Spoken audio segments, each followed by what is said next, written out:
Ce lockout-là, ça a été aussi une suite successive d'injonctions, maintenant des outrages au tribunal aussi, vraiment abusivement, ça n'a pas de bon sens. Qu'est-ce que tu penses de tout ça, de tout ce processus de judiciarisation des travailleurs syndiqués qui essaient juste de se défendre face à un lockout qu'ils n'ont pas voulu? Ben écoute, c'est certain qu'ils ont les moyens financiers pour nous lutter pendant un bout de temps. Là. Ils font une game avec les avocats, puis une game en se servant de la justice, en nous acculant au pied du mur, limitant 5 travailleurs, puis justement en nous accusant de faux outrages au tribunal. J'en suis la preuve, j'en ai 2 sur mon dos. Là. Le minimum de responsabilité qu'un employeur devrait avoir, ça serait de prendre ses responsabilités puis aller s'asseoir à la table de négo. Ils se font surveiller par Gardos, des films d'incompétence, on paye 12$ de l'heure. Du monde qui aurait voulu être policier et qui n'ont jamais eu capacité de l'être. Fait qu'ils se vengent du monde comme nous autres à ce moment-là. C'est con, c'est stupide. Moi, j'ai de la main-d'œuvre qualifiée, tu qu'on veut gagner notre vie, ils veulent même pas négocier, ils veulent pas parler.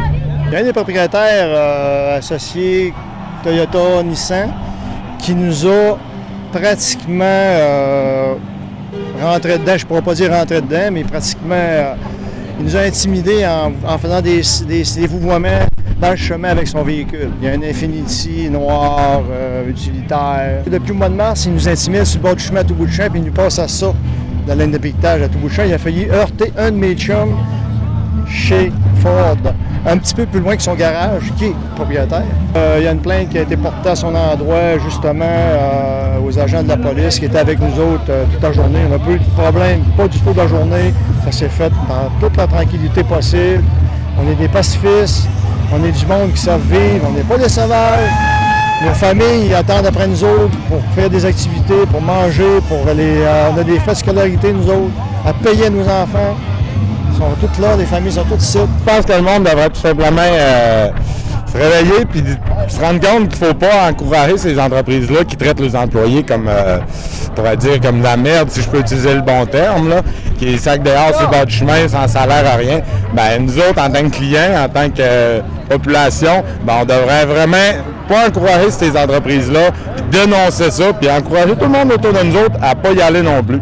Moi, c'est mon point de vue. Reportage, on vient vous demander qu'est-ce que vous pensez présentement des employés qui sont en lockout? Aucun commentaire. Qu'est-ce que vous pensez de l'attitude du patronat face à ces gens qui sont dans la rue, 450 familles? Aucun commentaire. Est-ce que les voitures sont aussi fiables qu'avant, étant donné qu'il n'y a plus de garagistes compétents reconnus? Aucun commentaire. Est-ce que c'est ici, c'est les patrons en haut? C'est moi le patron.